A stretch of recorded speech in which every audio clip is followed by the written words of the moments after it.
Good evening, friends. Old Pete here, welcoming you back to Radiowave Nostalgia. Tonight foreknocks a special moment in our spooky road trip across America. Before we reach the Pacific, we'll travel through Arizona, Nevada, and California, with a different landscape and a different mystery waiting for us in each stop along the journey. Along the way, we'll be enjoying 4 wonderfully spooky broadcasts from the golden age of radio, including The Shadow, Dark Fantasy, Molle Mystery Theater, and Suspense. Each story tonight has its own unique setting and atmosphere, carefully chosen to accompany the road ahead. So be sure to stay with us until the very end, because our final destination is a lonely overlook high above the California coast, where we'll watch the moonlight shimmer across the Pacific after completing our cross-country adventure. For now, we're still in Arizona. The headlights of our Buick Roadmaster cut through a thin layer of desert fog as distant mountains rise like shadows against the night sky. To begin tonight's journey, we're tuning in to The Shadow and the classic 1937 episode Death House Rescue, starring a young Orson Welles. Nearly 90 years after its original broadcast, this thrilling adventure remains every bit as entertaining, atmospheric, and mysterious as ever.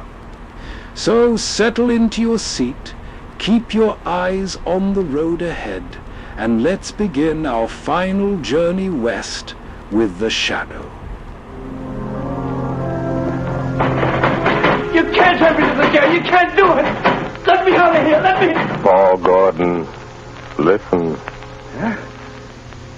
I can't see anybody. Who's that? I am the Shadow. Stop. We haven't much time. We must hurry, Gordon. You're in the death house, charged with murder. Yes, I'm innocent. I'm innocent. But nobody knows it. Take courage, Gordon. The Shadow knows.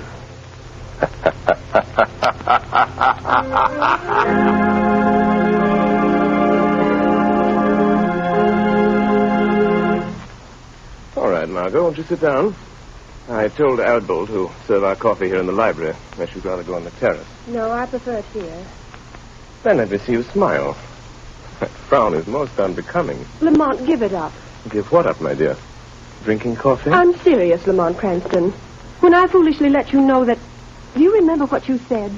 It will be exactly 5 years next week. But there's still so much to do, Margot. Well, then let somebody else do it. Don't you realize that you can't keep on like this forever? Someone's certain to identify you, and when that someone does, someone else is certain to kill you. Perhaps, but until they do... Oh, darling, stop frowning. I don't mean necessarily to give up your work, Lamont, but this other... Let the Shadow just disappear and come out openly. Join the organized forces of law and police. Won't you realize, Margot, that my entire usefulness to the organized forces of law and police lies in my remaining outside those forces, in remaining always the Shadow? Would they approve my methods? Would they believe in my science? You would make them believe. You could make them approve. And in doing so, reveal my secrets, my knowledge. Reveal them and eventually let them fall into the hands of organized crime. No, Margot. No one must ever know. No one but you. Why do you think I've devoted countless hours to investigating electrical and chemical phenomena? Why do you think I went to India, to Egypt, to China? What do you think I studied in London, Paris, and Vienna? Except to learn the old mysteries that modern science has not yet rediscovered. The natural magic modern psychology is beginning to understand, and, well, magic that wouldn't seem so natural. I studied and learned for a purpose, my dear. All right, Lamont, I realize all that. But now the entire underworld has but one objective: to erase the Shadow. And to me, that means... Until they know what the Shadow is and who he is, what can they do? Stop and think how many criminals are either dead or in prison because of our activities. Why, even now, tonight, as we sit quietly here Somewhere, an innocent human being may be in desperate trouble.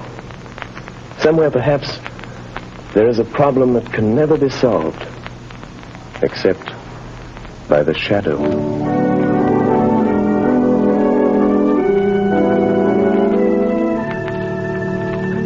What did the doctor say, Grace? It was good news and bad, too, I'm afraid, dear. Well, whatever it was, dear, tell me. Well, he said the baby could be perfectly well again within a year. Oh, thank God for that. Poor kid. She's had a tough time. Well, what else? Well, this part isn't so good, Paul. She'll need treatments during all that time. Paul, treatments cost money. I know. Well, we'll have to manage somehow. You didn't do a very good job marrying me, dear. Darling. If I could only get a job. I've got my health and I've got brains. But no one seems to want them. Oh, they will, dear. They've got to. You're right about that. We're just about down to rock bottom. I've raised every cent I can on the house and car. There isn't anything left. You and I are still left, Paul. And we've got to take care of Sally. She's our daughter, Paul, and she's got to have her chance. She's going to have it. Somehow. Tomorrow I'll start out and take anything I can get. Darling, perhaps tomorrow things will break for us. Yes. If only they don't break the wrong way.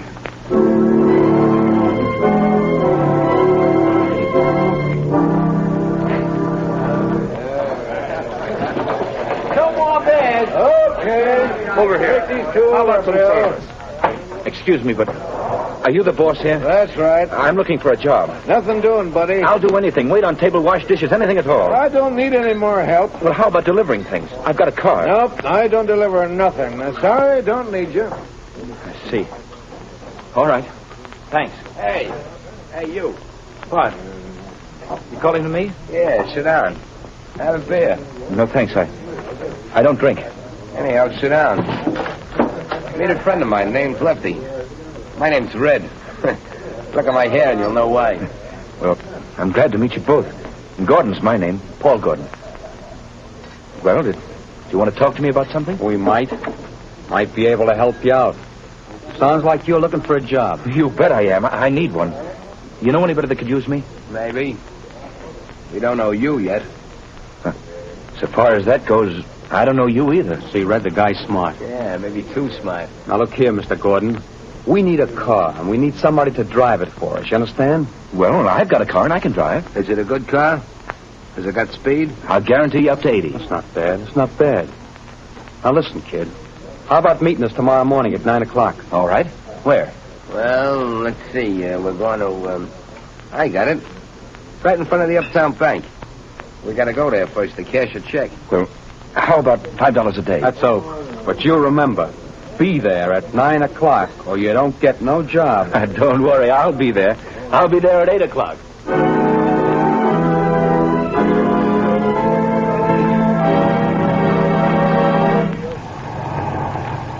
Hey, buddy, you can't keep this car in front of the bank all day. Can't you see that sign, no parking? I'm not parking, officer.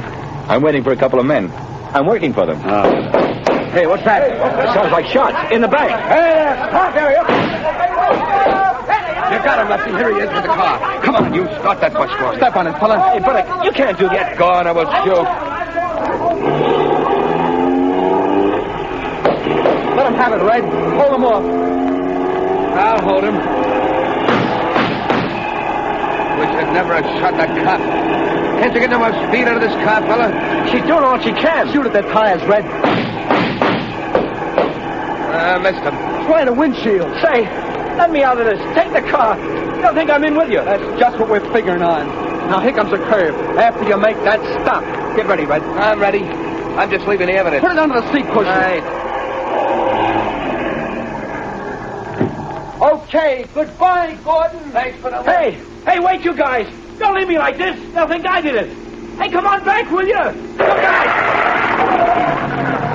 Up with their hands. Come on, get them up. All right, officer. I haven't got a gun. I wasn't in this. They made me drive the car. Yeah, keep your hands up just the same. Go throw the car, Charlie. Okay, Sarge. Now, fella, you might as well come clean on this. I haven't done anything. I tell you, I'm innocent. Hey, Sarge, I got it. Under the rear seat cushion. A bag full of bills and a gun. That's the gun that bumped off my buddy Louie. And you say you're innocent. Yes, I am. Well, it'll take more than saying so to keep you out of the electric chair.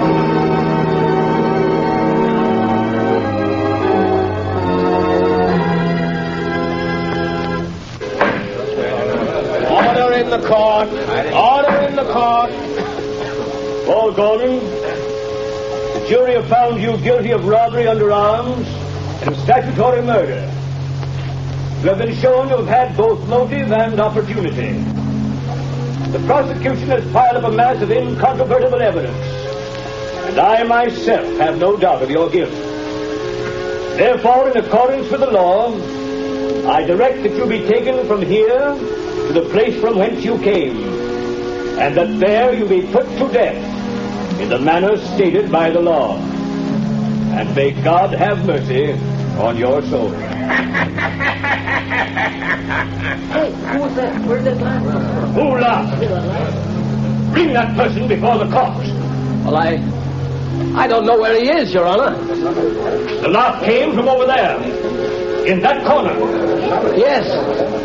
Yes, Your Honor, but there's no one in that corner. Only a shadow.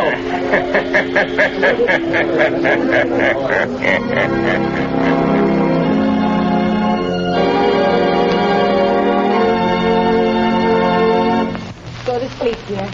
Mother will be right here in the next room. Oh, God, please help me. Help me. I don't know what to do. Yes? Who is it? My name is Margot Lane. I have a message for you, Mrs. Gordon. You're not a reporter, are you? No, I'm a friend. I've come to help. Oh, then please come in. What is it you want, Miss Lane? Mrs. Gordon, your husband has a friend who's going to help him. Here's $1,000 in cash. Huh? That's for you and Sally. 1,000? Who was it sent this to me? For that I can't tell you. But the message with it is not to lose hope. Oh, there is hope for Paul, then. The man who sent this to you never fails. Who is he? Well, that I can't tell you. But, Miss Lane, you know him. Sometimes I wonder whether I do. I love him. But I wonder whether I know him. What do you mean? It's hard to tell whether I really know the man or only his shadow.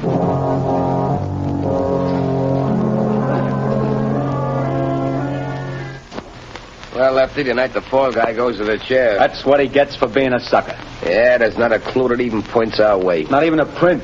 We had gloves on all the time. You had yours off for a minute when you were sitting next to him. Yeah, but I didn't touch the wheel.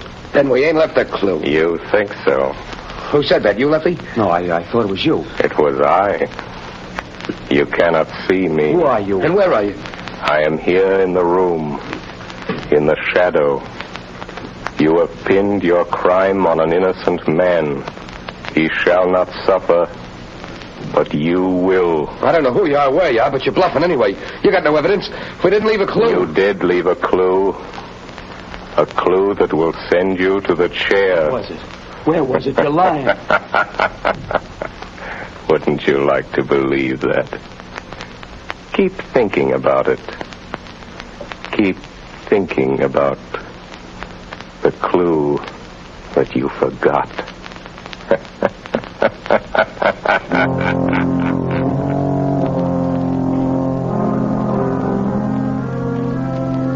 Margot Lane. Paul Gordon is in the death house and is to die in the chair tonight. I am going to him now. We can still save him. Stand by for orders.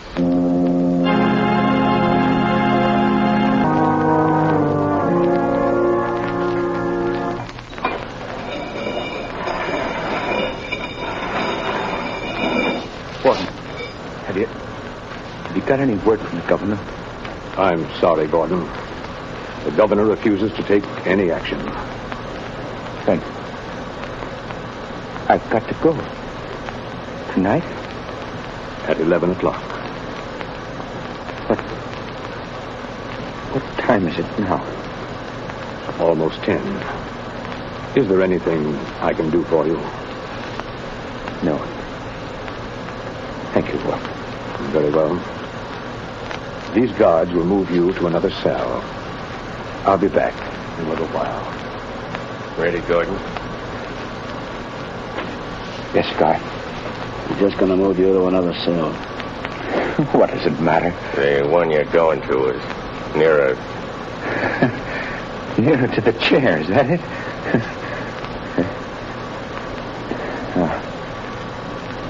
All right. Let's go. All right, Gordon.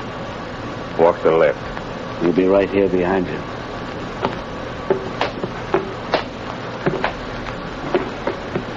Unlock the door into the preparation chamber, Pete. Okay, just a second. All right. Go on through, Gordon. Watch him, Pete. I'll shut the door. What's the use of all this trouble? What chance have I got now? I'm afraid you haven't got much, fella. I wouldn't say that. What do you mean? Holy smokes. Look behind you. Where? There. Too bad. I hated to do that, but there wasn't any other way, and he'll only be out for a while. Now, Gordon, listen to me.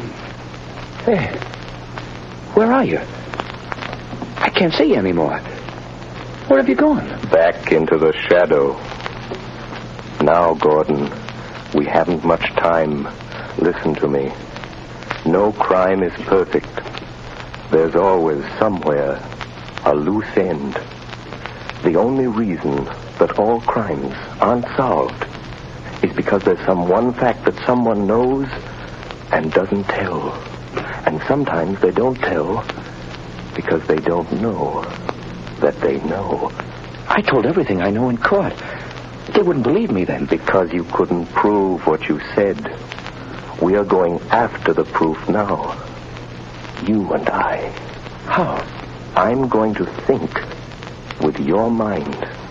I don't know what you mean. Don't try to understand. Just do as I tell you. I want you to concentrate, Gordon. Fix your mind on everything that happened that day. Make mental pictures. I'll see what you see. I'll try. No, Gordon. Stop thinking about your wife and baby.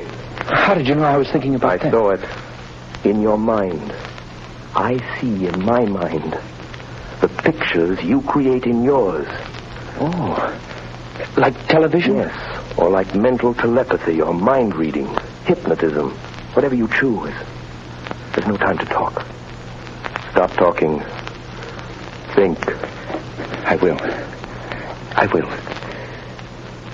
I'm thinking now. The picture is getting clearer. That's better. Go on. The restaurant? The bar? Gordon, stop thinking about the electric chair. It blurs the picture. I'll try.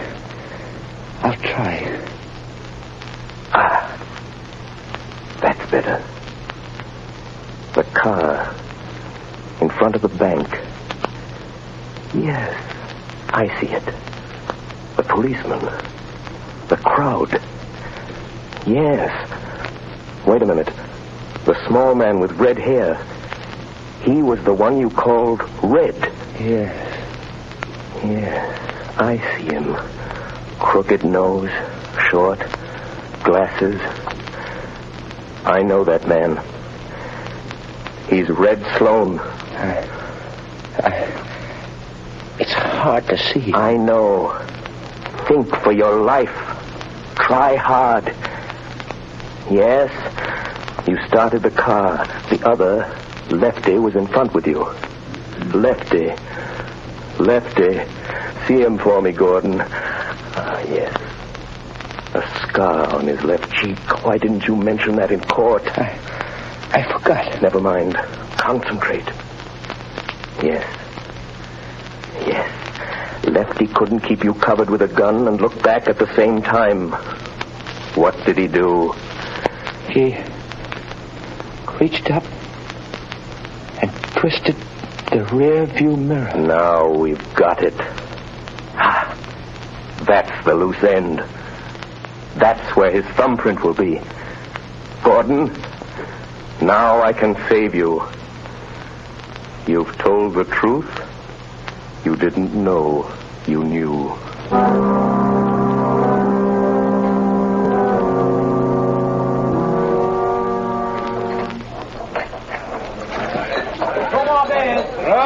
Another one over here. Red, you're a fool for coming in here again. This is the place we picked up that kid that's burning tonight. What do you want to come in here for? This is as good a place as any, ain't it? Hey, telephone for you, Lefty. Telephone? Yeah, maybe you never heard of it, but it's a great invention. But nobody knows I'm here. Well, somebody knows because they're waiting on the phone for you. It's over there on the wall. Okay. Don't be too long, Lefty. Hello? Say, what are you laughing at? Who is this? Lefty, did you ever hear of the shadow? Yeah. Say, what is this? Too bad about young Gordon, isn't it, Lefty? What do you know about that? The shadow knows. Who are you? What do you want? I want justice. Justice for Paul Gordon, Lefty. And I'm going to get it. But you ain't got no evidence. No. Perhaps there are some fingerprints, Lefty. Ah, no. We had gloves on. There couldn't be no fingerprints. Did you have gloves on all the time? Yeah, sure. I did. You're left-handed. Now listen carefully, Lefty. When you were sitting in the front seat of Gordon's car, your gun was in your left hand. Remember? Say, you ain't nobody, are you? It's just... Say... How do you know? What did you do with your right hand? My right hand? You took off your right glove, didn't you? No, I didn't. No. Gosh, I'm going nuts. And you couldn't see the car that was chasing you because the angle of the rear view mirror was adjusted for the driver and you weren't driving, so... Do you remember what you did? No, I didn't. I didn't take it off. Are you sure you didn't reach up with your bare right hand and turn that rear view mirror? Are you sure, Lefty? No, I didn't. Maybe I did that. If the police find that fingerprint, you'll burn, Lefty. Just the way young Gordon's going to burn tonight. Goodbye, Lefty. Hey, wait a minute. He hung up. No. I won't burn. Hey, Red! You certainly gabbed long enough. Say, who was the guy Never mind that. Where's that car of Gordon's now? In his garage. I guess I heard his wife. Listen. What? I got a hunch. There's some fingerprints of mine in that car. Red, we gotta wipe them off of there, or maybe we'll burn in that chair, too. Come on, let's go. But, Commissioner... I'm sorry, Miss Lane, but I don't see what we can do. But I tell you, Paul Gordon is innocent. The men who committed the crime are free. Where did you get this information? Oh, that I can't tell you. Miss Lane, Paul Gordon was convicted of murder by due processes of law. Tonight he pays for his crime in the electric chair. If the police listened to every crank who came in here claiming new evidence... But they can't send an innocent man to the chair. They can't do it. No, but they can send a guilty man. And according to the evidence, Paul Gordon is guilty. Commissioner, suppose that afterwards, when it's too late, they discover that Paul Gordon wasn't guilty after all. And suppose I testify that the police refuse to listen. Well, what do you want me to do? If it's within reason, I'll do that. I want you to send some men to that garage. I want you to catch the guilty men and see that justice is done.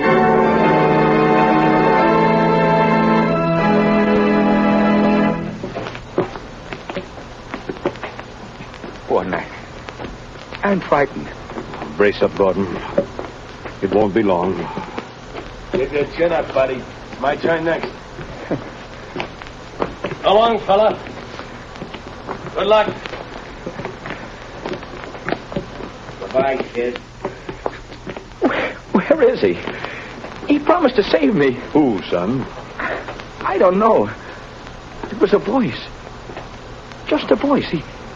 He said he'd stand by. Now, steady, old man. Don't lose your nerve, Gordon. Open it up, men. No, I won't go in there. I didn't do it. I didn't kill him. I tell you. He said he'd stand by. He wouldn't wait. Only a few minutes more. Just a few minutes. Don't take me in there yet. No, wait, please. He said, please wait. Easy, Gordon. I'm sorry. But if I go in that door, I'm gone. It'll be too late then. Take him in, men. No, wait. Oh, where are you? Where's that voice? Where did he go? Please come back. Warden! Warden! Wait a minute, men. Well, what is it? Warden, wait. The governor's on the phone. He says stop. Hold up everything. What'd the governor say? He wants to talk to you on the phone, Warden. He says don't electrocute this man. They've got the other two guys in Gordon's garage trying to rub out some fingerprints. One of them was shot and died. But before he died, he spilled it all. This fellow didn't do it. It was a frame-up. Oh, thank God he got me in time. Gordon! Gordon! Did you hear that? Yes. Yes, I heard it. That voice said he would. I'm free. You're not going to electrocute me, Warden. You're not. No. No, Gordon. The governor saved you. Governor? No.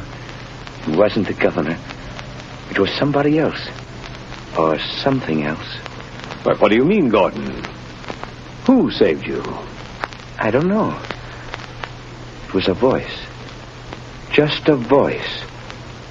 I never really saw him. He was only a shadow.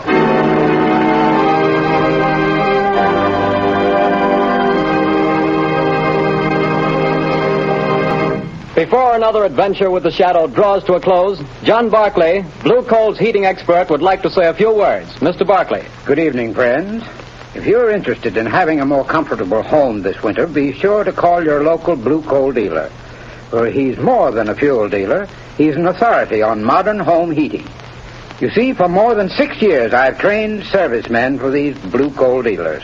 These men, known as John Barclay servicemen, have added thousands of families like yours to enjoy a greater degree of comfort and to save heating dollars, too. I'm going to read part of a letter typical of many received from satisfied customers using Blue Coal and John Barclay service. I quote in part. The service rendered by your John Barclay servicemen has been invaluable to me. We were burning a ton of coal a week and having great difficulty in keeping our fire going throughout the night. Your serviceman made me many helpful suggestions regarding the proper way to regulate the furnace and recommended the use of Blue Coal. We not only reduced the amount of fuel consumed to 1/2, but actually got more heat. Think of that, friends. In this case, a family cut their fuel bill in half simply by following the advice of a John Barclay serviceman, whose services were given without charge. Now, you don't have to buy Blue Coal to benefit from John Barclay service. No matter what kind of fuel you're using or from whom you've been buying, if you have any heating problems, consult the Blue Coal dealer. He'll be very glad to place his John Barclay serviceman at your disposal to solve your problems. I thank you.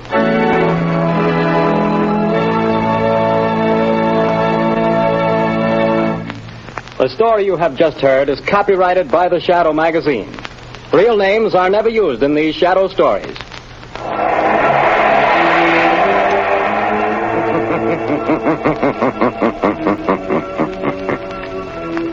The weed of crime bears bitter fruit. Crime does not pay. The Shadow knows.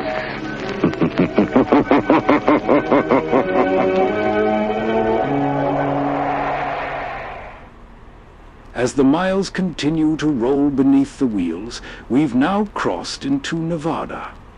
A thin layer of fog still drifts across the road, catching the glow of our headlights as the Buick hums steadily westward through the darkness. Keeping us company on this lonely stretch is Molle Mystery Theater and the 1945 episode Lady in the Morgue, starring the unforgettable Peter Lorre.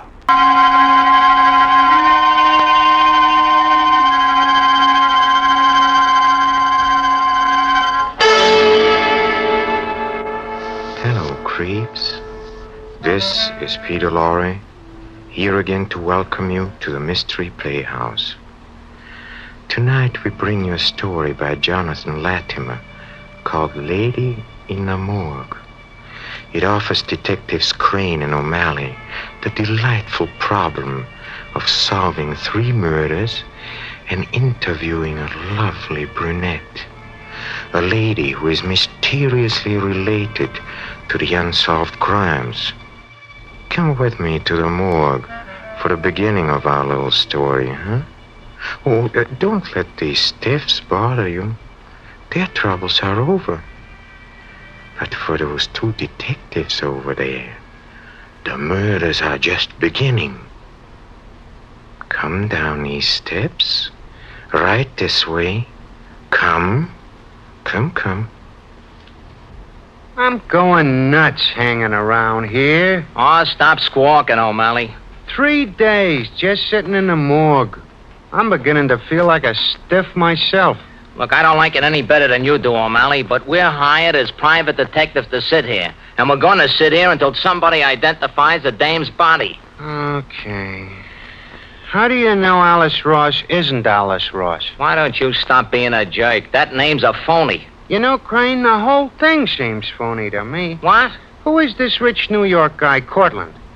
He hires us by a telegram. We've never seen him. And why is he so interested in this little blonde who commits suicide? Look, I don't think it's going to do any good, but I'm going to tell you for the last time. He thinks it's his sister, Catherine Cortland. She ran away from home a couple of years ago, chasing after some musician. Yeah, gee. Hey, that's the desk bell. Looks like the morgue's got a customer. Lieberman, the attendant, ought to answer it. Where is he? Where is he anyhow? Down in the vaults with the stiffs. Well, then maybe we better answer it, O'Malley. Might be somebody to claim the body. Looking for someone, mister? For a couple of private detectives, Crane and O'Malley. Oh, I'm Crane. And that character over there is O'Malley. Well, my name's Cortland. I sent you that wire. Oh, come right in. Glad to meet you. Me too. Delayed in New York, expected to be here yesterday. What about the girl? No information yet, Mr. Cortland. And if you think she might be your sister, Catherine, why, you can identify yourself. Well, yes. Where? This way, Mr. Cortland. Thanks. The body's down in the vaults. Lieberman, the morgue attendant, you see, he's down there. I'll wait here for you, Crane. I can't stand looking at that girl again. Come on. Stick with the client. Oh, okay. Watch your foot, and the stairs are slippery. Oh, yeah. Thanks. Now, what makes you think this Alice Ross girl might be your sister, Mr. Cortland? Well, just what I read in the New York papers, that's all. Blonde girl, blue eyes, suicide. Also, my sister Catherine wrote us about 2 months ago that she was finished with her old life. She ran away from home with the musician 2 years ago. And... the body's in here. Oh. Lieberman! Hey, Lieberman, where are you? I thought you said Lieberman was down here, O'Malley. Yeah, I saw him go down about 20 minutes ago. Come on, Mr. Cortland. The body's on tray number 27. Oh, yes. It's 4, 10, 14... 17, 25, 27. You pull out the tray. I don't like things like this. Oh, there's nothing to be afraid of. She's dead. All you got to do is grab the handle and... Go ahead, O'Malley. You pull it out. Oh, all right. Well, that's a man's body. A man, not a woman. Yeah, she's certain. What? Hey, it's Lieberman, the morgue attendant. Murder. Murder in the morgue? It's murder, all right. It's head smash. But where's the girl's body? Yeah, Mr. Cortland, this is a job for the police.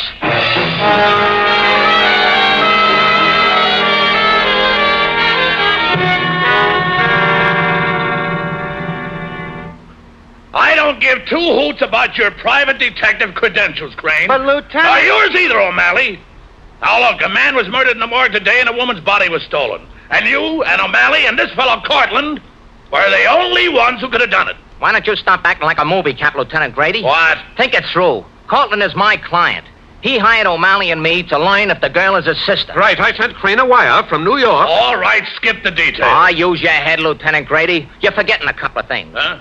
You remember that Lieberman, the morgue attendant, had a handful of red hair in his hand. Have O'Malley and Cortland got red hair? Have I? Huh? You know darn well you have. And we also know that somebody held Lieberman from in front while someone else slugged him from behind. Otherwise, why would Lieberman's wrists be torn and bloody? Okay. Lieberman had the hair in his left hand. Now, if I were holding your wrists, I'd be holding your left wrist with my right hand. Wouldn't I? No, I'd be holding your weaker hand with my strongest. All right. Now, what are you trying to prove? We're trying to prove... One at a time, O'Malley. Okay, go ahead, Crane. Thank you, Professor.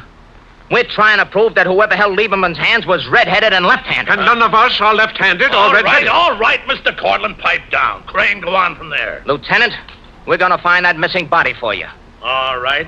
All right, Crane. But if you're getting away with something new and something right now, it's only temporary. All right. Come on, O'Malley. And look, don't forget, Crane. One false step, and I'll pin the whole thing on you. But permanently. You shouldn't have slammed the door, Crane. You'll make him mad. Well, what happens now? You're going back to your hotel, Mr. Cortland, and wait there till you hear from me. O'Malley and I got to pay a visit to the apartment where the missing body hanged herself.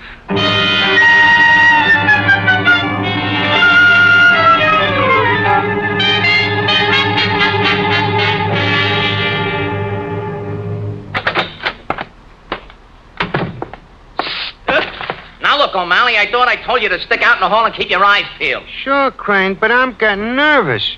Found anything yet? Nope. One funny thing, though. Alice Ross left a lot of brand new dresses here, in this closet. Look, never been worn, with not a pair of shoes in the place. That don't make sense, Crane. You're telling me. O'Malley, take a look at this bathroom door. According to the papers, this is where Alice Ross hanged herself. Draped the cord over it. Isn't that terrible? Yeah, let's see now. According to the papers, she came out of the bathtub and hanged herself while she was still wet. The police found a puddle of water on the floor. That's nuts, Crane. Why would anybody take a bath if they were going to commit suicide? Unless they wanted to hang themselves up to dry. Would anyone hang herself while she was still wet? Oh, I think she'd dry herself first. Don't make sense. It'd make good sense, O'Malley, if she didn't commit suicide. Yeah. It'd make better sense if she was murdered. Yeah. Murdered? She was murdered first. Then the murderer hung her body up with a cord. O'Malley, get back in the hall and keep a lookout. Sometimes I wonder what you'd do without me, Crane. Sometimes I... Now, what's the matter? It's Grady and a bunch of cops. Let's get out of here quick. Yeah, but where? It's 3 floors to the ground. How about this window? Great. Hey, there's a ledge. What? You go one way, I'll go the other. Come on, open up. We know you're in there. Open up.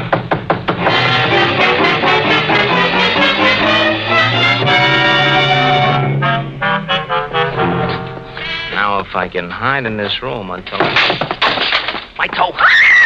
Get out of here, girl! Shut up! You hear me? Shut up! Shut up. Now, listen. Listen, I don't want to hurt you and I don't want to rob you. And I'll turn you loose if you promise not to make a sound. Now, remember, if you make a sound, you're going to get hurt. Is that clear? Okay. You already hurt me. You hurt my mouth. What are you doing in my bathroom? What do you want anyway? Now, listen, honey, I didn't want to duck through your bathroom window. It was just convenient, that's all. Well, get out. When I'm ready. Hey, nice apartment you got here. Mind if I look around a bit? If you don't get out of here, I'll phone the police. You don't have to phone, sister. They're right next door. What? Yeah. Did you know the girl next door, the one who hanged herself? Alice Ross? What's that to you? And keep out of my clothes closet. Now, listen, baby. You're a beautiful hunk of flesh, and I'd hate to get rough with you. But I like answers to questions when I ask them. Now, let's begin again. What's your name? Udoni. That's my name. Mrs. Sam Udoni. Ah, that's better. Now, about the girl next door. I don't know anything about her. Don't lie to me. I'm not lying. Maybe so, but this clothes closet is very interesting. Very. Why, you know... Watch it, baby. Now, tell me this.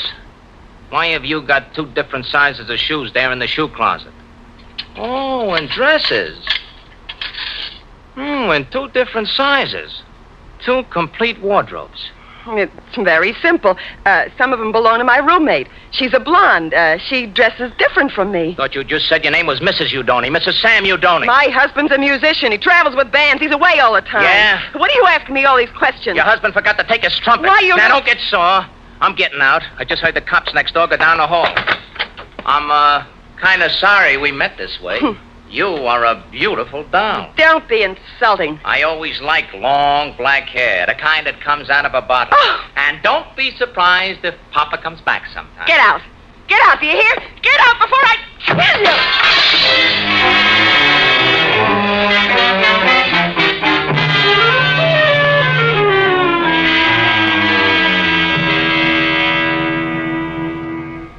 Well, that's what it all adds up to, Mr. Cortland. Alice Ross was murdered. And her body, obviously, was stolen from the morgue to cover up that murder. And if this girl was murdered, and she turns out to be your sister... My sister is alive, Crane. I've just found out. What? Mr. Cortland? Oh, you heard from your sister? Yes, she's alive. So, as she's obviously not the dead Alice Ross, I'd like you both to drop the case. Yeah. Well, I'd like to do that, Mr. Cortland. I'd like to very much, but one small difficulty. You see, Lieberman, the morgue attendant, was murdered. And I'm still kind of a suspect, and so is O'Malley. And so are you. What? Right. And the only way we can clear ourselves is to break the case ourselves. Right. Besides, I think I know who helped to kill Lieberman and snatch the girl's body. You do? Who? An undertaker. A left-handed, red-headed undertaker. That's ridiculous. No, now, wait a minute, Mr. Cortland. Sometimes Crane gets brainstorms. Figure it out, Mr. Cortland. The only way anyone could get into the morgue and carry the body away is through the delivery entrance. That means only an undertaker could get in there, without a lot of questions. What'd I tell you, Mr. Cortland? A brainstorm. Right. Oh, this is all nonsense. Complete and utter nonsense. Maybe so, but just to prove that it isn't, O'Malley's going out right now and find that undertaker. Right. Me? Where am I going to find him? You'll find him easy, O'Malley. Sure. I'll find him easy? Well, if this is the only way we can clear ourselves, as you say, why, I ought to help find this undertaker. Fine, Mr. Cortland. Now, let O'Malley cover one side of town and you cover the other. We'll meet here in 4 hours. And what about you, Crane? What are you going to be doing? Me? Didn't I tell you? I got a date with a gorgeous brunette.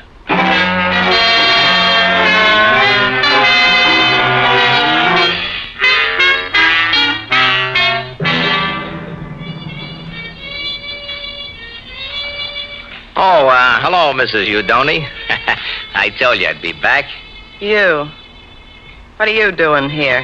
Oh, I came to hear the hot music and, be near you. You've got a nerve after what happened today. Hey, that's a solid horn your husband blows in that next room there. Yeah, what makes you think he's my husband?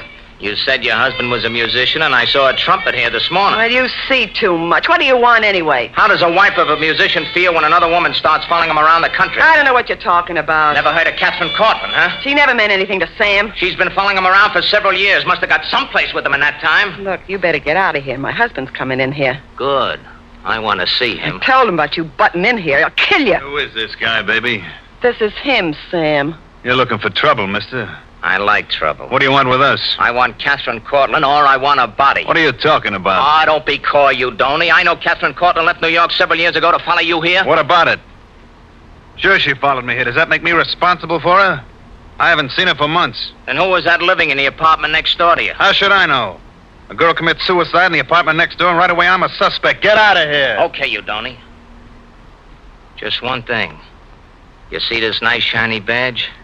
The body of the blonde who was murdered in the apartment next to yours. Apartment? Murdered? What do you...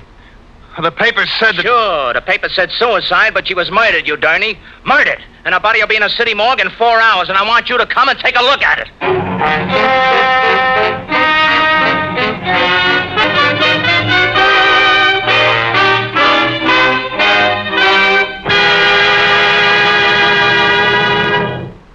It's just like you said, Crane. There was a left-handed, red-headed undertaker.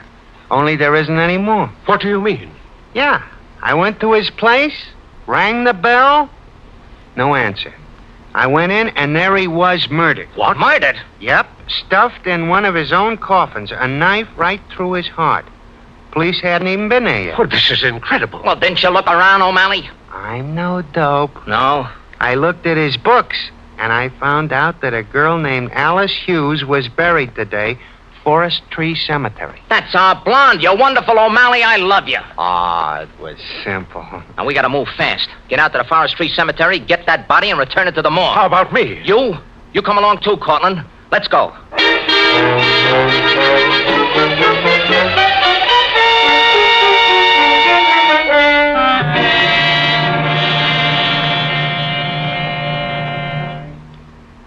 All right, O'Malley. Lift her up. Put her on the table. Easy now. There. Now can I go? Stick around. I got a job for you. You certainly have a genius for the fantastic, Crane. Digging this body out of its grave, sneaking it in here in the morgue. I only do what's necessary, Cortland. Now, look. Are you sure this girl isn't your sister? Absolutely. Well, it's the same body that was swiped from the morgue, and she was murdered. Murdered? Furthermore, whoever killed this girl knows I've located the body and returned it here to the morgue. So what, Crane? The killer's gonna try to steal the body again. And you, Mr. Cortland, and O'Malley are gonna catch him. Red-handed. Me? You. But, Crane, how can you be sure? I made sure. Now, listen. Here's what we're gonna do. We leave the body here, on this table, with a sheet over it. Then you two get under the sheets on these other tables. But those are tables they perform autopsies on. Right. And the murderer, when he comes in, will never suspect that you're under those sheets. All right, Crane. I'm game. I'm leaving you two here alone. I'll beat it out and get Lieutenant Grady. Oh, I gotta warn you. No one knows you're down here in the vaults. Just you two. But don't worry. The killer will be here. Oh, good luck, boys. Just us two and the killer, Mr. Cortland. I'm not afraid. Let's get under the sheets now. Turn out the light.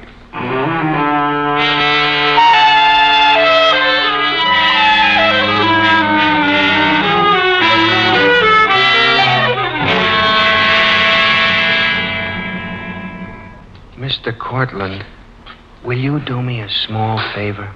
Why, certainly, O'Malley. What is it?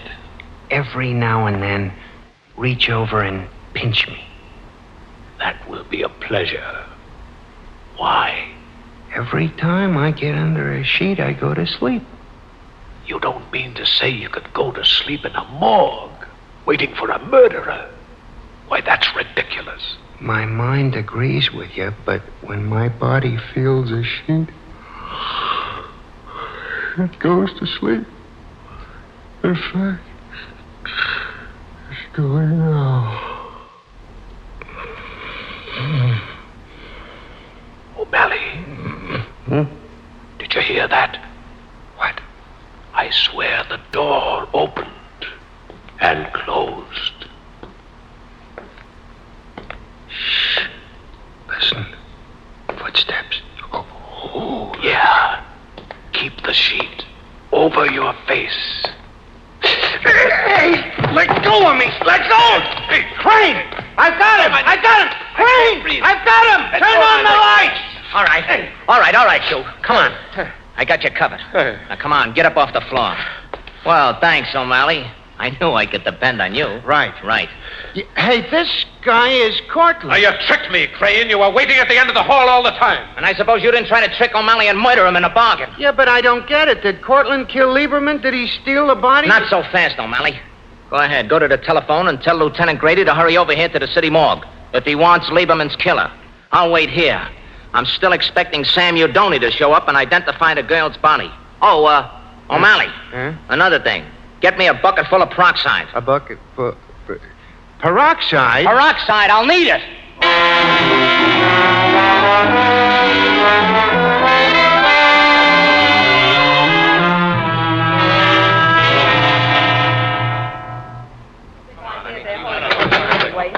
What's this all about, Crane? And say, who are all these people? Well, O'Malley, you know, and this is Sam Udoni and Mrs. Udoni, and this is my client, Mr. Cortland. Your client? Then why you got him handcuffed? Well, it ain't merely because he didn't pay his bill. Now, no cracks! Crane, O'Malley told me on the phone that this blonde dame, Alice Ross, didn't commit suicide but was murdered. What about that? Well, that's right. Murdered. By this man right here. But look, Crane, Cortland couldn't Who have... said anything about Cortland? I said this man right here. Meaning Sam Udoni. That's a lie. You can't prove that. Shut up! Shut up! Shut up! Now, Crane, you mean that Udoni committed all those murders? No, my husband was with me when they were committed. And what reason would he have to kill this Alice Ross? Why, he didn't even know her. How about that, Crane? Well, Udoni ought to have known Alice Ross. He killed her because she wouldn't give him a divorce. Alice Ross was actually Mrs. Udoni. How could she be? I am Mrs. Udoni. Let me out of here. Grab him, O'Malley. Let me go. Cut it out, Udoni. It won't do you any good. It's better. Don't talk, Sam. They can't prove anything. Be quiet, you. Be quiet, you. Be quiet, you. By heavens, this is all beginning to make sense.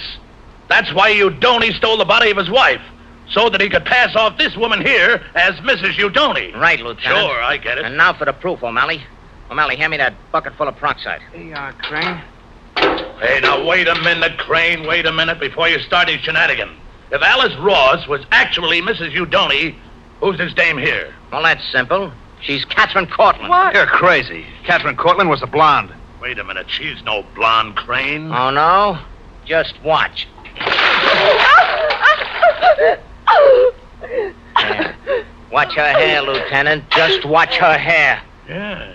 Say, the black is running out. The dye, you mean? You better take her someplace where she can clean up, O'Malley. Yeah, but wait a minute. Where does this guy Cortland fit in? I'm afraid he was merely an unhappy accomplice, but go easy on him. He's a good guy. Good guy. Good guy. Good guy. He tried to stab me. Yeah, but he was dragged into this whole thing to protect his sister. And she was dragged in by Sam Udoni. He's the real louse. Look, Crane, I'm not making any alibis, but I wish you'd answer me just one question. Go ahead, shoot, Cortland. How did you know my sister had dyed her hair? Well, in your sister's apartment, I found a bottle of black hair dye and a bottle of peroxide in the bathroom. But what finally convinced me was the real Mrs. Udoni. What do you mean? You see, hair grows after death. And if you'll take a look at the dead girl's body, you'll see the roots of her blonde hair are all black. Crane, all I can say, you make my hair stand on end.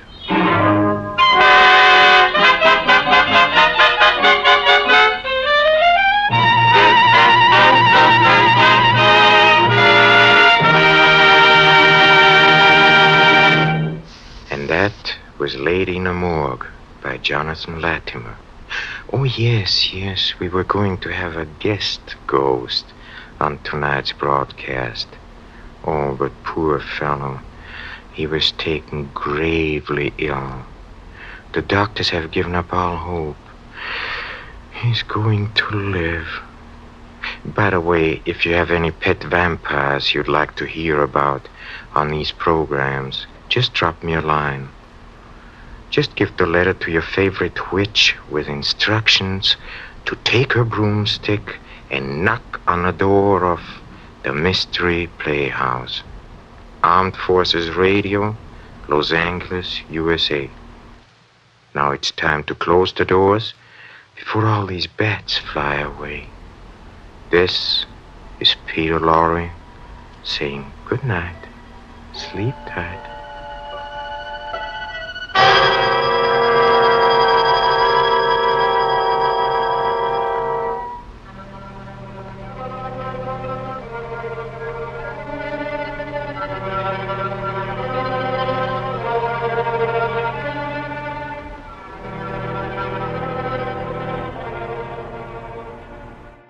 Well, friends, Molle Mystery Theater truly never disappoints. There's something special about those atmospheric mysteries. And Peter Lorre always had a way of making every story just a little more unforgettable. Since we last tuned the dial, we've crossed into California. The landscape has changed once again. The road now cuts through wide open country, with rolling fields of grass stretching toward the horizon in every direction. There are no forests here, no towering cliffs, just endless open land beneath a vast night sky. A light layer of fog drifts across the fields as our headlights sweep across the lonely highway ahead. For the next leg of our journey, we are turning to dark fantasy and the 1942 episode Spawn of the Subhuman. Strange, eerie, and wonderfully imaginative. It's one of the most memorable tailies ever produced by the series, and a perfect companion for this lonely California night.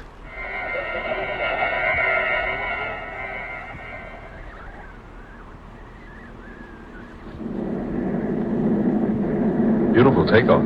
Yes, good pilot. But why did you charter such a large plane for just the two of us, Michael?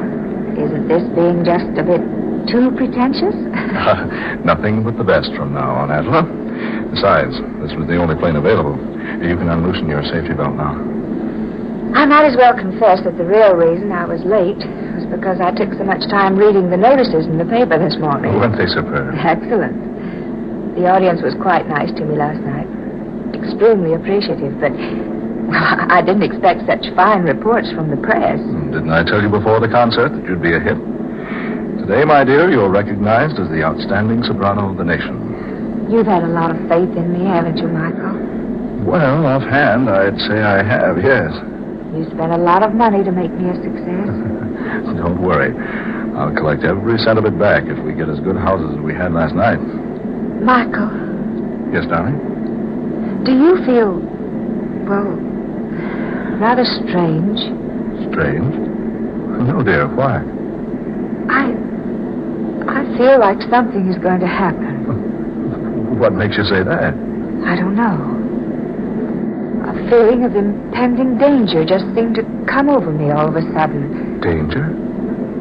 What possible danger could we be in? I don't know. But I've had this feeling before. It's like someone had spread a shroud down over this airplane. Oh, now that's a peculiar way to talk, Adela. It's the same sort of feeling I had that day Stefan disappeared. Stefan Wilder? Yes. Adela. I was riding in my car that day. I'd been to a matinee with several of my friends. We'd had a glorious time. I was quite happy. So I drove out into the country with the top down on my car. The wind was blowing against the car, just as it's blowing against the plane now. And the sun was glistening on the bright metal of the car, just as it's glistening on the wing out there. Darling, please don't think of that now. Oh, it was a lovely day. Just like today. My heart was very light. I was happy. Thrillingly happy. Stefan and I were to be married within a week. Adela, please.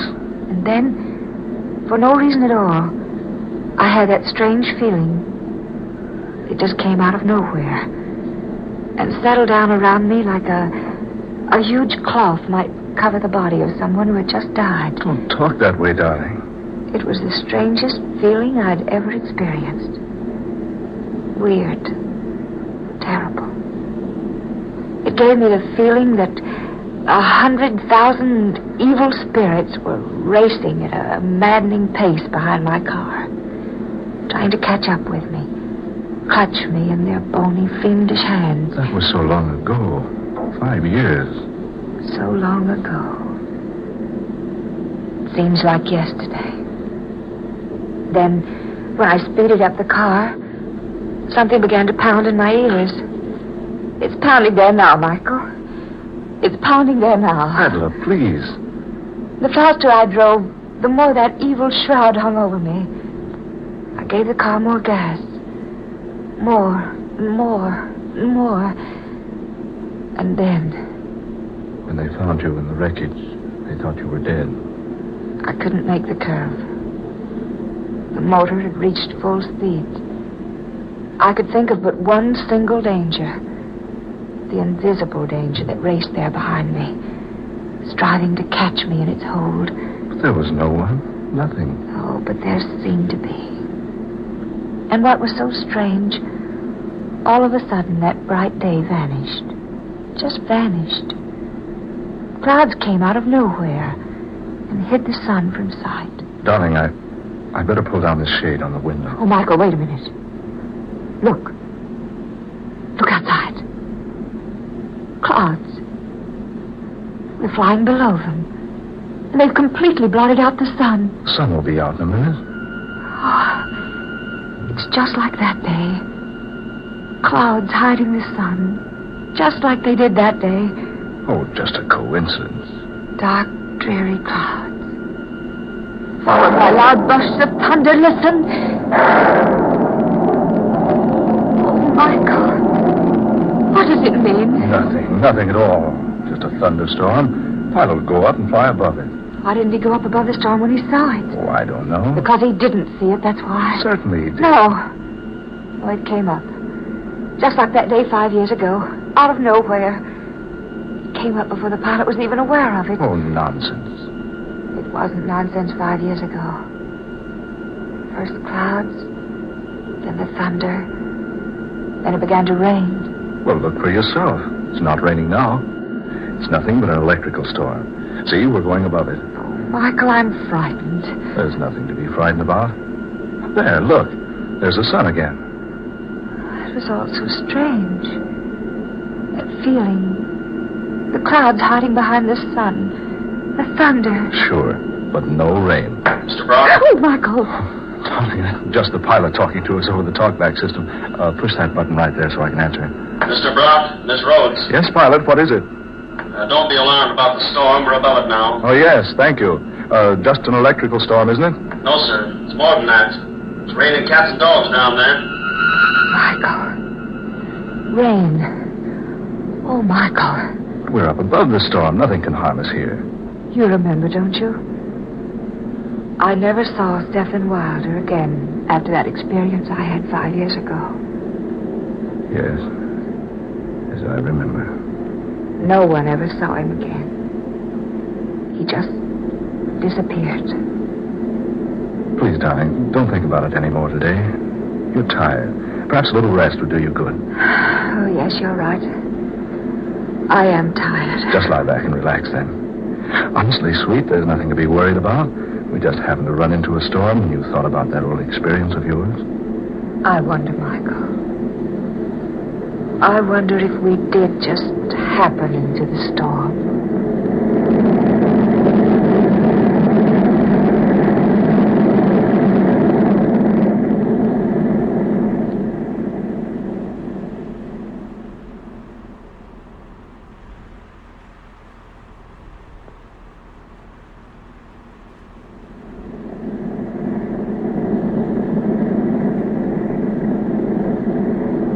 Michael, where are you, darling? Over here, dear. Did you have a good sleep? Oh, I did sleep after all. Why are the lights out? Oh, I turned them out so you'd sleep as long as you could. And I'll switch them back on. There. What time is it? 9:30. 9:30. Oh, Michael, I've been asleep more than 8 hours. I thought you'd never wake up. It's after dark, and you've had the lights off all this time just for me. Well, I guess I'd better admit I got a little sleep, too. Where are we now? Over Mexico. Hey, hungry, dear? Oh, I'm famished. You know, I can't imagine what made me sleep so long. Oh, we land at Centella. We can get food there. Have we landed at all since I retired? No, we're circling now. Well, that's Centella down there. Oh. You better pretty up a bit. This is a secluded part of the country, but you never know who you're going to run into.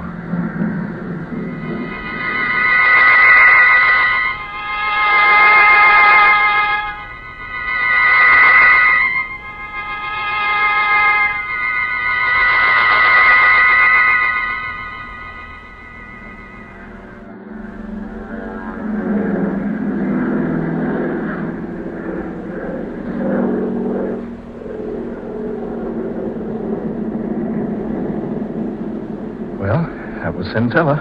How long before we're in Monterey? Oh, about an hour. Did you get good reservations? The best. Did you enjoy your dinner? Oh, immensely. That was a nice place. Certainly a rough landing field, though. Well, it's not actually a landing field. We had to land someplace to refuel before we got to Monterey, so I picked Centella. I enjoyed it. Quaint little place. It's a funny thing, Michael. Did you notice the plane? What do you mean, dear? It didn't look a bit like it had been in a rainstorm. I thought you'd forgotten all about that. Of course, it didn't look like it. We flew above the rain before it started. Oh, yes, that's right. Well, if you don't mind, I'm going to spend the next hour looking through my fashion magazines before we land at Monterey.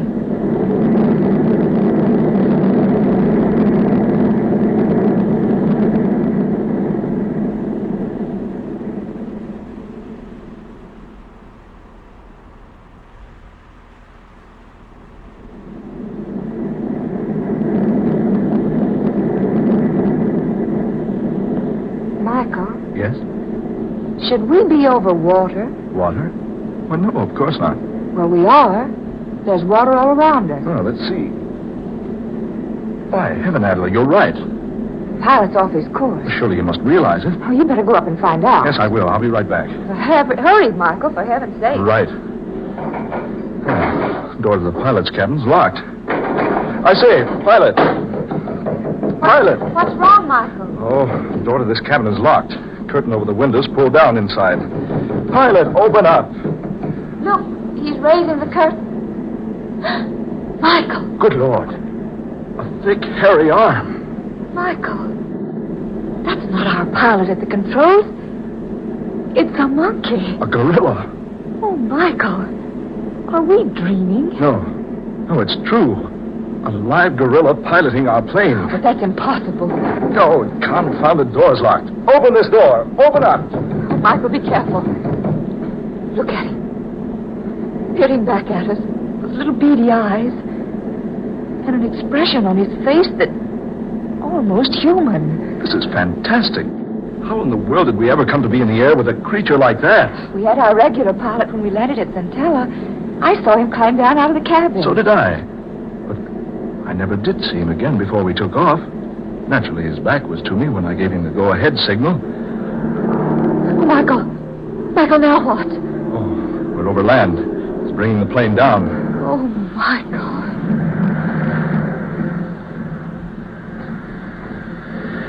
We're on the ground. An absolutely perfect landing. He's unlocking the door now. Michael, what's he going to do? Just take it easy. Don't get excited. Whatever you do, don't run or make a fast movement. Don't let him know you're afraid of him. Just standing there, looking at us. Whatever you do, don't let him know you're afraid of him. You don't have to be afraid of me. Michael. That creature talked. Of course I talk.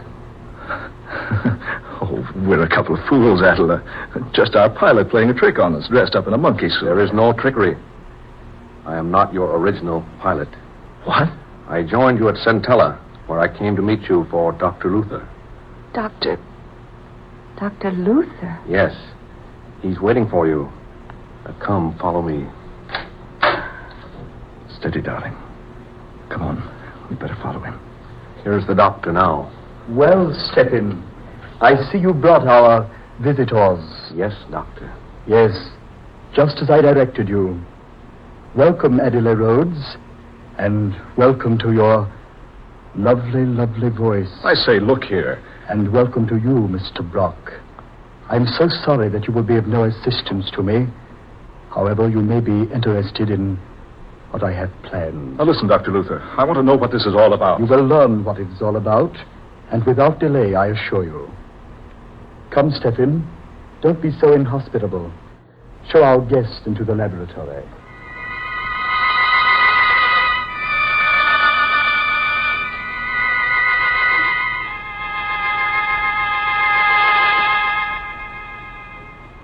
Sit down over there, my dear. Over here, Mr. Brock. Michael. Dr. Luther, I demand an explanation. Where are we? Why have you brought us here? You're too full of questions, Mr. Brock.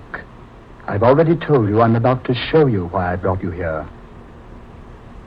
Here, high in these mountains, secretly, I've been working for 5 years, experimenting, testing, trying to accomplish what everyone would have said was utterly impossible had I told them about it. But I didn't tell anyone. Instead, I came here and built this laboratory. You see, it's fully equipped and modern in every detail. Now, look here, Dr. Luther. During those 5 years, I trained Stephen here. I believe you will agree my training has been very successful. You now see an almost full-grown gorilla, behaving like a human, acting like a human, even talking like a human. I've been very kind to you, haven't I, Stephen? Yes, Dr. Luther. Of course you have been kind. Yes, just so. Scientists back there in your world, my dear Miss Rhodes, will tell you it's impossible to completely train a gorilla. That is the second point in which I've proved them wrong. Stephen, sing for us. Yes, Doctor. Si può, signore, signore. Doesn't he have an excellent voice? Did you hear that? Impossible. Sing again, Stephen. Oh,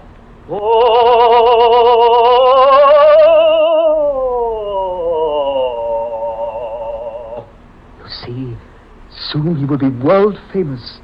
I shall travel with him, take him to the 4 corners of the earth, and show people how well my gorilla sings. Oh, Michael. I can't believe it. That's Stephen Wilder's voice. It can't be. Ah, but it is. Yes. Now I remember. Now I know who you are, Dr. Luther. Stephen Wilder had an appointment with you that day he disappeared 5 years ago. I'd forgotten all about it, but I just now remembered. So that's what happened to Stephen Wilder. You kidnapped him and brought him here and... You... Precisely. I brought him here to do what others said could never be done. When I chloroformed him 5 years ago and brought him here, I thought I was ready. But my gorilla wasn't. So I had to wait. 3 months ago, I performed the operation. Operation? I removed the vocal cords from the man and grafted them into the gorilla. Oh. This is ridiculous. A thing like that can't be done. Oh, surely you don't deny the proof I've just given you, Mr. Brock. Stephen, sing.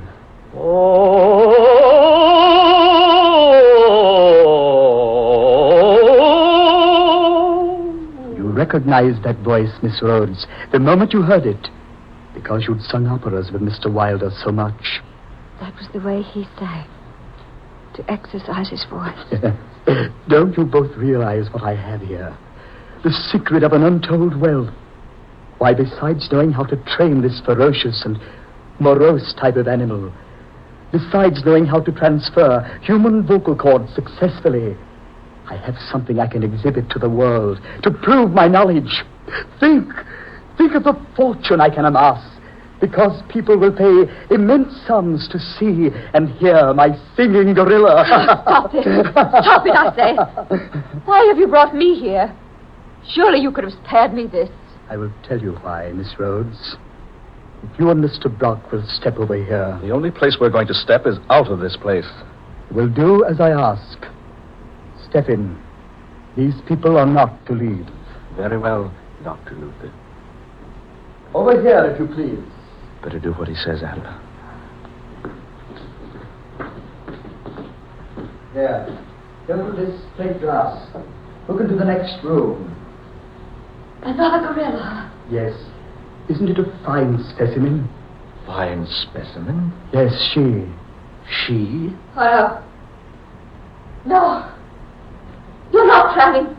I've trained her very carefully. She was so much more responsive than the male. Now that she's able to obey me, I'm quite ready for the rest of my plans for her. Oh, no. No, you can't. I won't let you. I'll say he can. Neither of you will be able to prevent it. Soon I'll tour the world with the most amazing exhibition on earth. A male and a female gorilla singing all the world-famous operas. Look here, you... Wait a minute. I just happened to think of something, Doctor. Yes?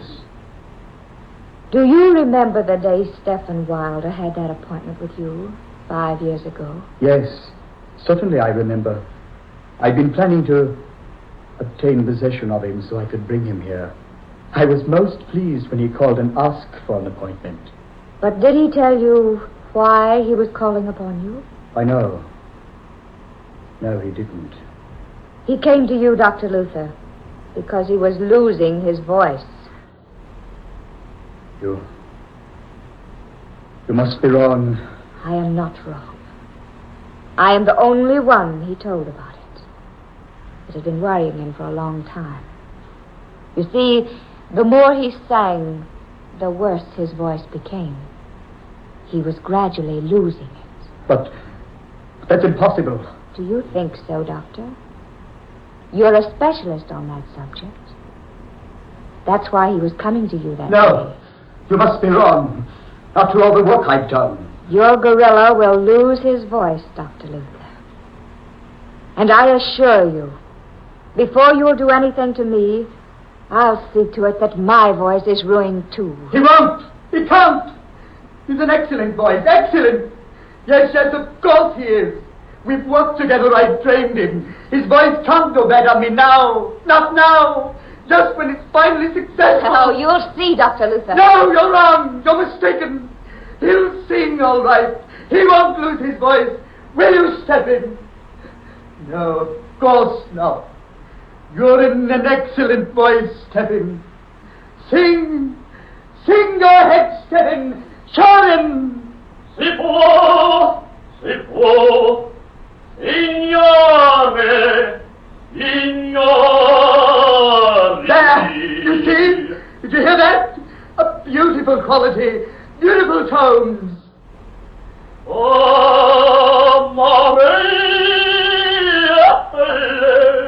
Listen, Doctor. Stephen, what's wrong?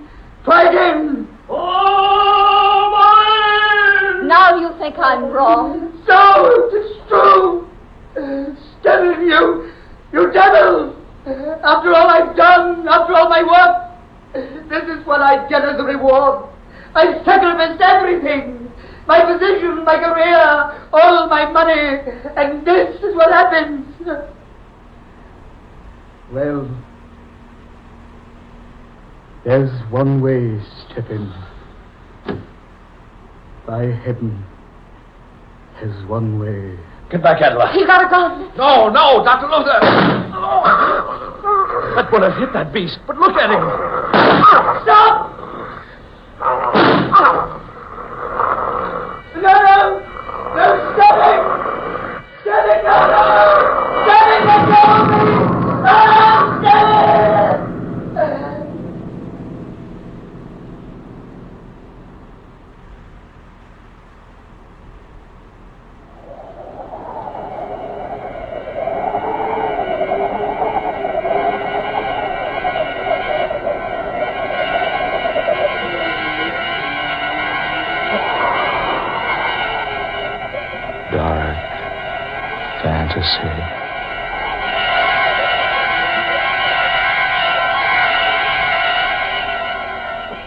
Well, friends, after many miles on lonely highways, we've finally reached the California coast.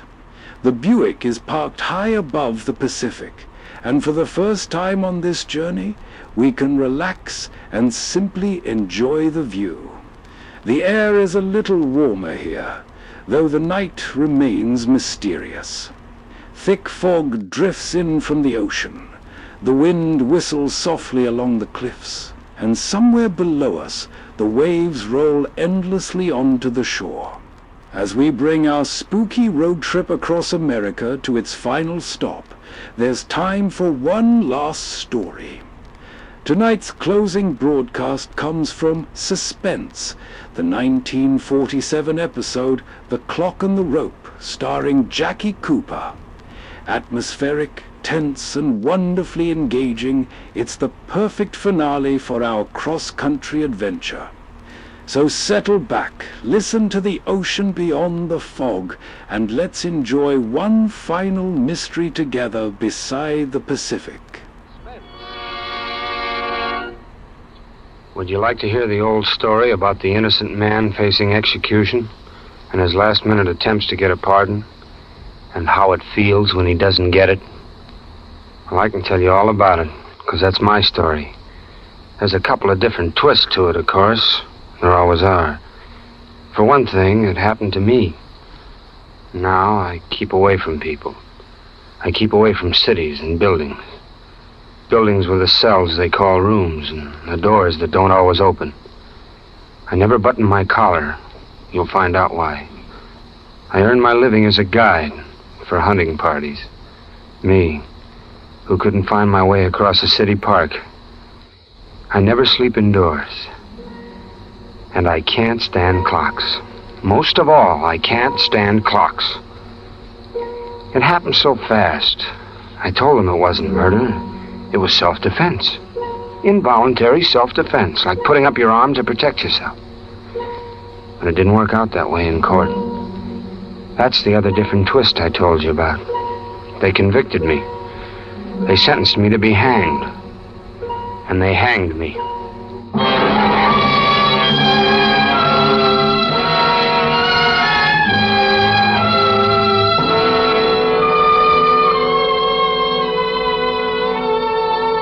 I was night man. My job wasn't hard, and to me, interesting. Sell a little gas, do the rough strip down for some repairs that had to be done the next day, take care of any transient overnight parking. Then this girl started dropping in for gas every other night or so, late. I liked her style, but I was too shy to say anything, and I guess she figured it. She'd sit with a sort of a little smile, half turned in her seat, and watch me while I filled the tank. Then she'd pay me and pull away with a funny look in her eyes, like she was getting a kick out of the way I acted. Then one night, instead of pulling away when she paid me, she spoke. Oh, come on, open up. Huh? Say something. I've been here 20 times.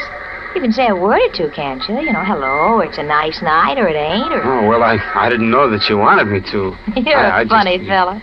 I didn't look like I didn't want you to, did I? Or don't I know my looks anymore? Oh, sure. Oh, well, can I get your windshield here? Tell me, did I hear somebody call you Hank the other night? I guess you did. My name's Henry. Henry Guilford. Did your girl call you Hank? Haven't you got a girl? No steady girl. Is that what you mean? I don't mean anything. Anyway, what would you be doing with a steady girl working here every night? Well, I get one night off. Go to a dance or something. Oh, you get a night off. Oh, sure. Hey, say, you like to dance? I have danced. Well, I'm off tomorrow night. You ever go to the Arcadia? They got a good band there. Forget who it is this week. I'm sorry, tomorrow night isn't my night off. Oh. But I get off at midnight, though. Well, gee, the Arcadia closes at midnight. All the big dance places close at midnight. Well, we don't have to have a big place, do we? Well, no. No.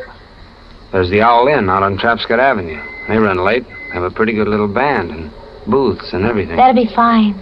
I'll pick you up at your job. No, I'm way at the other end of town. I have to drive my car back anyway. Suppose I meet you at the hour. I'll be there a little after midnight. I'll be there. Okay. Okay, I'll see you. Yeah, see you. Oh, say, hey, what's your name? Tomorrow night, bye.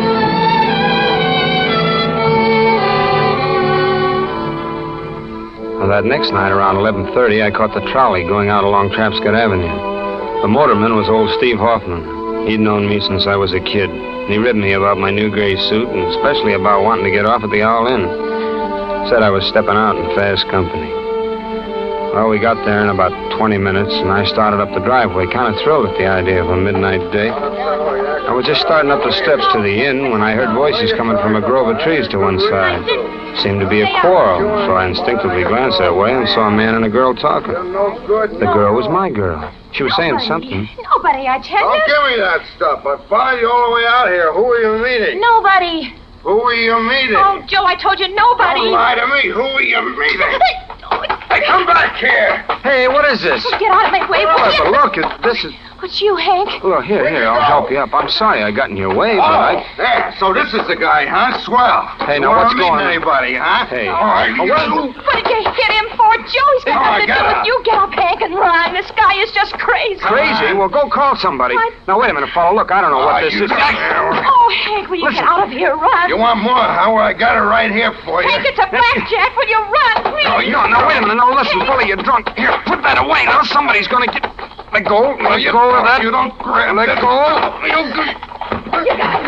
You got him, Hank. Hit him. Hit him again. Hit him. Hit him. I did it, I guess.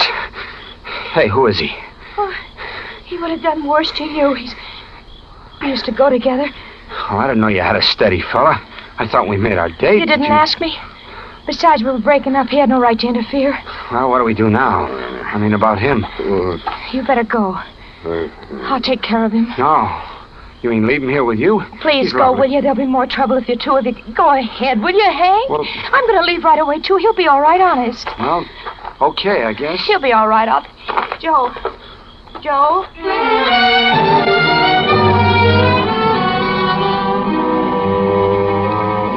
But he wasn't all right. He was dead. I knew about it hardly 2 hours later. She didn't come and tell me. The police came and got me. And they didn't learn about me from her either. They didn't know anything about her, and they acted like they didn't want to know. Sometimes you punks aren't as smart as you think you are. I wasn't trying to cover up, I tell you. I wasn't. All right. Why did you walk home? You rode out there on the trolley. Why didn't you ride back? I just wanted to think, that's all. Sure. Hello. course, you weren't thinking about how maybe the motorman wouldn't remember taking you out there if you didn't ride back. No, why would I do that? I've known old Steve Hoffman all my life. That how you found out?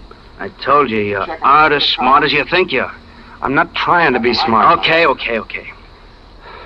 So you hit him in self-defense and to save the girl. Right? Now, what's her name? Her name? Gee, I never got it. She never told me. You mean you had a date with a girl and you didn't even know what her name was? Well, yeah. Well, I asked her. I seen her often. Well, she didn't tell me. Are you sure there was a girl? Of course. Now, who did I have a date with?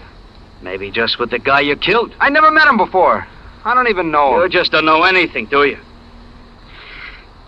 Well, I'll ask you a very simple question. I'm sure you can answer this one. I'll try. How much money did you take off the man you murdered? How much money? Yeah, how much? But where is it? His pockets were turned inside out. You went from self-defense to help yourself.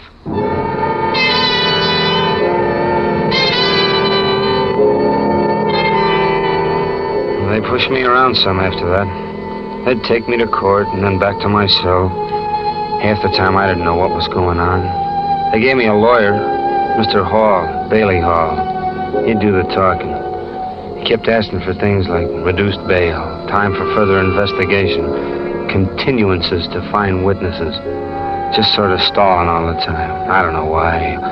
I told him I didn't have any money for any bail. And witnesses. There was only one I wanted, that girl. But he kept on, always trying to hold up things. And one day he told me I'd been indicted. I knew what that meant, all right. Then I had to go on trial for murder. That's bad, boy. I've done all I could to delay indictment and trial and hope that something would turn up, but we're in for it now. I wish you could give me something more to work on. What do you mean? Well, this girl you can't even name. I can't go into court with just that. The police feel certain there never was a girl. There's no trace of her anywhere. Well, maybe she'll show up. Show up? My boy, you've got a lot to learn. I'd hate to bet my case on a hope like that. That's all I got. Whole case smells. A man is killed and his pocket's emptied. You admit hitting him. You talk about a girl who saw you hit in self-defense. You don't know her name. She doesn't show up. The police can't find her. It's a great case for the state. Mr. Hall, that's all I know. I can't help it. Why, George, if you'd never mentioned the girl and just claimed self-defense or a fight, I'd like it 10 times better. It's a girl thing that's so bad, it makes your whole defense phony. Good Lord, boy, if you made up a girl, why didn't you make up a name? I've been all through that with the police. If you're going to talk that way, too, maybe we better forget the whole thing. Maybe you'll give me another attorney. You're none for all I care. Easy, boy. Sorry I piped off. It isn't a new attorney you need. It's a new story. Well, I'll do my best.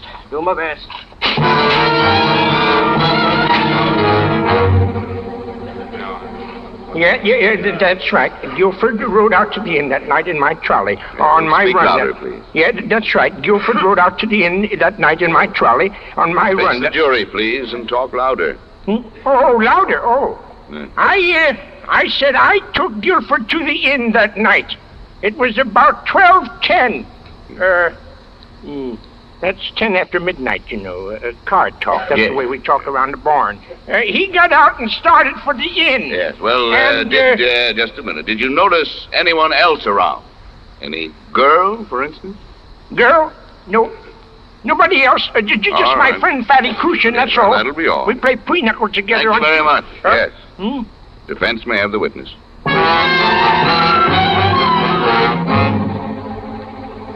As soon as we started to talk to Guilford, he confessed to striking the blows. He talked about doing it in self-defense and about a girl he had a date with a witness to fight. Yeah. Well, now, Lieutenant, has your department been able to trace this girl whose existence is claimed by the defendant? No. No trace of her at all? No, sir. No trace of her at all. Beyond the shadow of any reasonable doubt. Now then, we come to the actual evidence, ladies and gentlemen of the jury. Where do we get the evidence? From the witnesses. And who is the state's principal witness? None other than the defendant himself, Henry Guilford. But the defendant can prove his story. He has a witness, the girl who saw it all. The girl he saved from a bad beating. Would any girl be so heartless as to leave such a benefactor in the lurch when just a word would save him? Why doesn't she appear? Why isn't she found? But no trace of her. Not even a small-sized note. In other words, she is behaving exactly as you would expect of someone who is not real, but just the figment of a desperate man's imagination.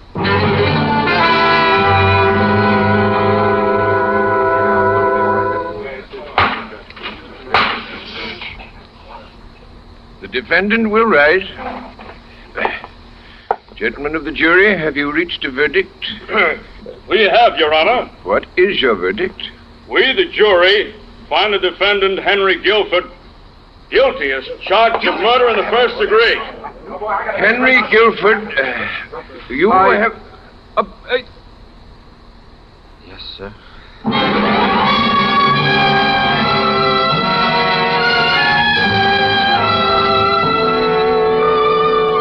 It was crazy. Sometimes I thought it must be just a crazy nightmare. Like when you're going to wake up and everything's going to be all right. I was innocent. And they were going to hang me for murder. Because they couldn't find a girl. One girl who knew I hadn't done it. And you imagine how that feels? My boss at the garage and the fellows who worked there days chipped in some money. I had an uncle in West Virginia who sent Mr. Hall $50 in cash. A promissory note for another $50.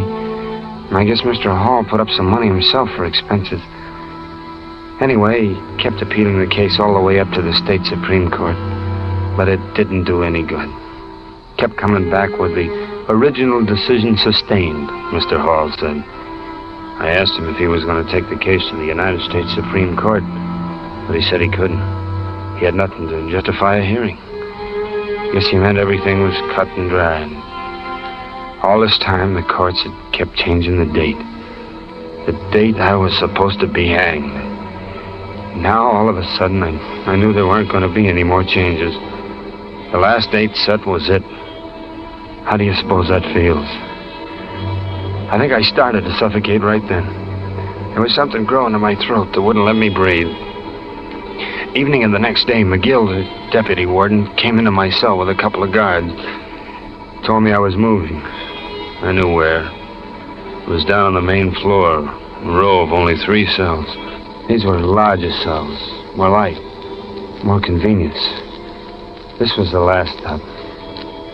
Death row.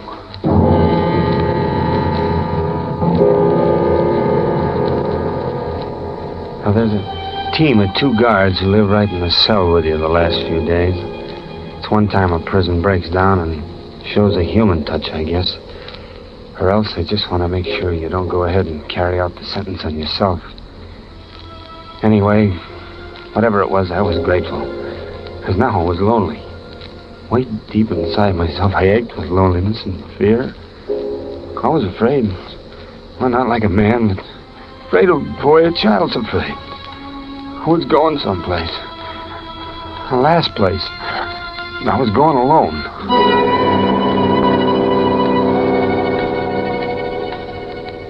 The thing you feel most the last hours is the time. The clock. Remembering how often you wished it would hurry so you could get off work or go out of school or see a girl or go fishing. Or you remember 100 hours like that when 6 hours is all you got left. Outside, you know, they're watching the clock, too. Not like you are, but they're watching it. All the usual people concerned with an execution, doing the usual things. Your lawyer, the warden, governor maybe, newspapermen, guards, the executioner. I know what every one of them was doing as they watched the clock that night. They told me afterwards. Now I'll never forget it. Clocks all over the state, ticking away my life.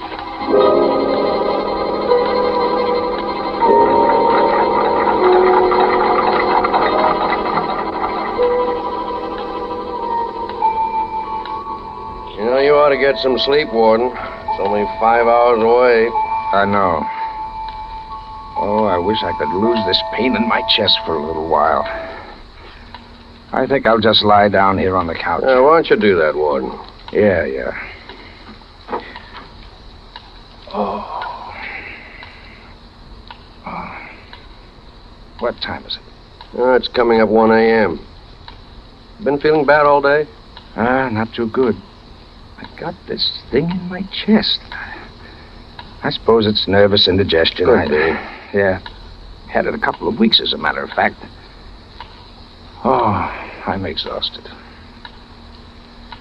This is a tough job, McGill.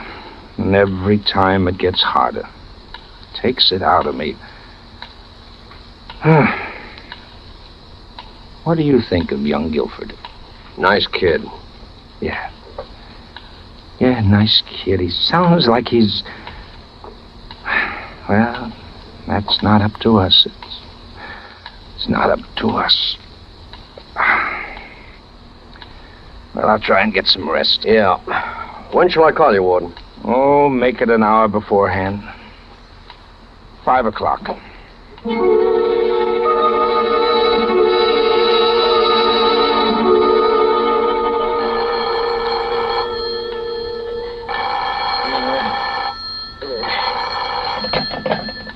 Hello.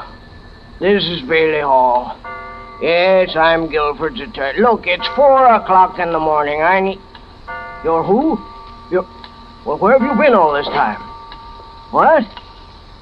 Yeah, now look, you're not just some crank that's after publicity. I know. It's for 6 o'clock. Where are you? Well, wait for me. I'll be right down. We've got about 2 hours.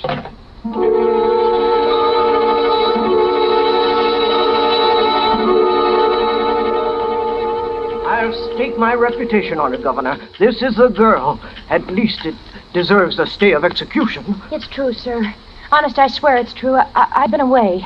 I've been in Mexico, and you just don't read the papers there. I just hadn't heard about it till tonight, but it's just as he said it was. Self-defense. Please, sir, it's after 5 o'clock now. Can't we get... What about the money that was taken out of the dead man's pocket? I took it. I needed it. I didn't know he was dead. He was drunk. I had every right to the money, honest. He'd been my husband, and... Well, very well. Richards. Yes, Governor? Type out a stay of execution on the Guilford case for 3 weeks. Bring it in, and I'll sign it. You can take it down. All right. You better phone the warden to make sure, though, Governor. The boy's only got about a half hour left.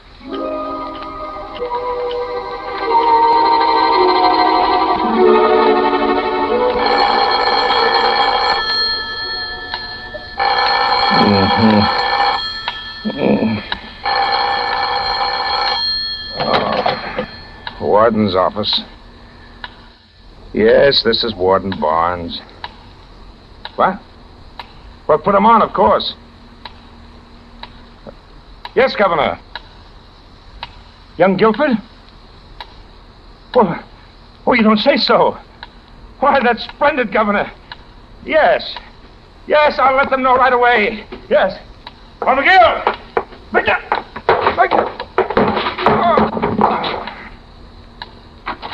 Yes, Warden, What? Harry, Jack, come in here quick. What's the matter? Something's happened to the warden. Let me get him up on the couch. Come on. That's better. Looks like a stroke. Yeah, you better call the doctor, will you? Sure. Phone off the hook. Oh, never mind that. Call the doctor. Must have been the strain of this execution. Warden. I think he kind of liked the kid. What's the matter with his phone? I'm afraid there's no hurry for the doctor. The warden's dead. Dead? Yeah. It's 5:30. I'll have to take over for the execution.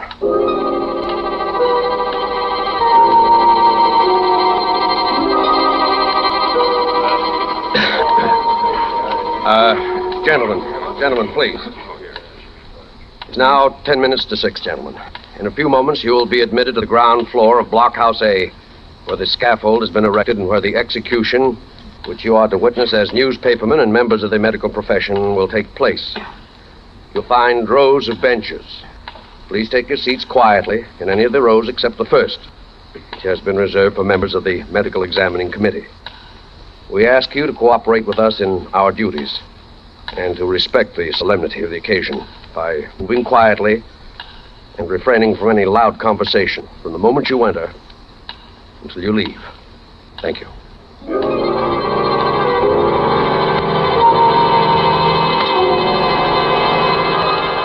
minister was reading from the Bible when the outer cell block door clanged. I knew it was time. They were coming for me. Lie down in green pastures. This was it then. There was a group of guards. The deputy warden was with them. He opened my cell door. One of the guards came straight up to me. He was carrying a leather strap with a big buckle on it. I stood up. I felt him strapping my arms behind me. The minister stopped reading for a moment to say something. Steady, my son. We'll go now, Guilford. I started to say something to the deputy, but he nodded his head at the men and they started to move.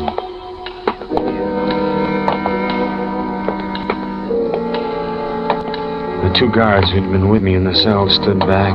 One of them reached over and let his hand fall on my shoulder for a second. I tried to say goodbye. I walked and realized I couldn't breathe very deeply, though I wanted to. Just short breaths were all I could take. The deputy turned around once and looked at me. He seemed nervous. That bothered me. I wished he wasn't so nervous. When we got to a door in the corner. Through that, and another door that was already open. I walked through and I was in a room full of men. But my eyes went to something else. There were steps just ahead of me. Unpainted wooden steps. They led to a platform, and from above that, I saw the rope. I'll walk up with you, my son. Huh? What?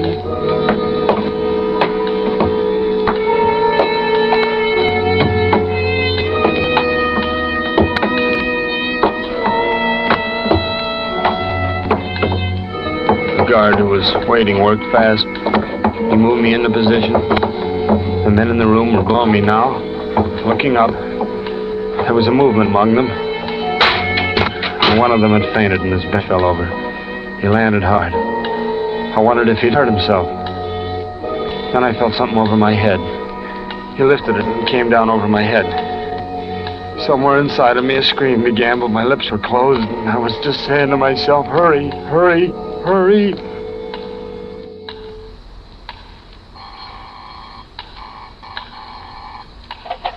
Don't put any calls through here. What, huh? But you know better than to ring the phone now. Guilford's on the scaffold.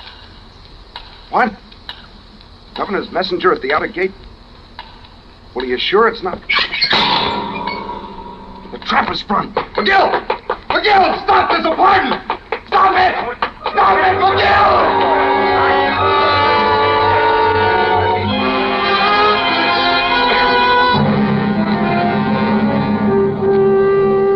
No, a man doesn't always die right away when he's hanged.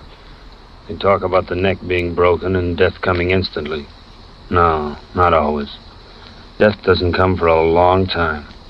For some men, it's nearly 20 minutes. For others, it may be less, but never under 12 minutes before the heart stops. You can check on that. Me? I was only up a few seconds. They cut me down, and the doctors worked on me right on the wheel stretcher that was waiting to carry my body out. No, I didn't lose consciousness. I sometimes wish I had. I sometimes wish I had gone then instead of being brought back to remember every bit of those last hours. There was a new trial after I was on my feet again, but I don't know what was said. I was free. I saw the girl, Judy. I know her name now, and I thanked her. Neither one of us knew what to say after that, so she just went. Yes, I never sleep indoors. I never button my collar. I don't like buildings, any building. It's got stone and steel and holds you in. I want to be out here where I can see the sky anytime I open my eyes. And I open them often. I think too much when they're closed. I hear the clock. The clock.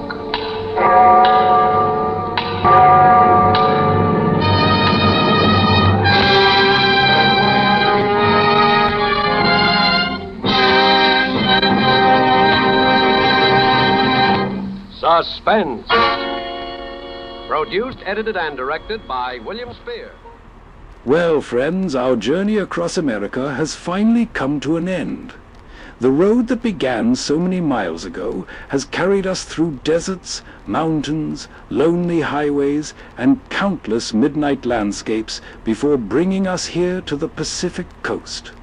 Below us, the waves continue their endless rhythm against the shore, while the fog drifts quietly across the moonlit water. It's a fine place to sit for a while and reflect on the stories we've shared along the way. Tonight, we've traveled through Arizona, Nevada, and California, accompanied by unforgettable broadcasts from The Shadow, Molle Mystery Theater, Dark Fantasy, and Suspense. Each stop brought a different corner of America and a different kind of mystery, reminding us why these old radio programs continue to captivate listeners so many decades after they first aired. Thank you for joining me for another evening here on Radiowave Nostalgia. I'd love to know which story was your favorite and which road trip stop you enjoyed most. Until next time, keep the radio close, keep the highway stretching ahead, and remember that there's always another adventure waiting just beyond the next mile. Good night, friends.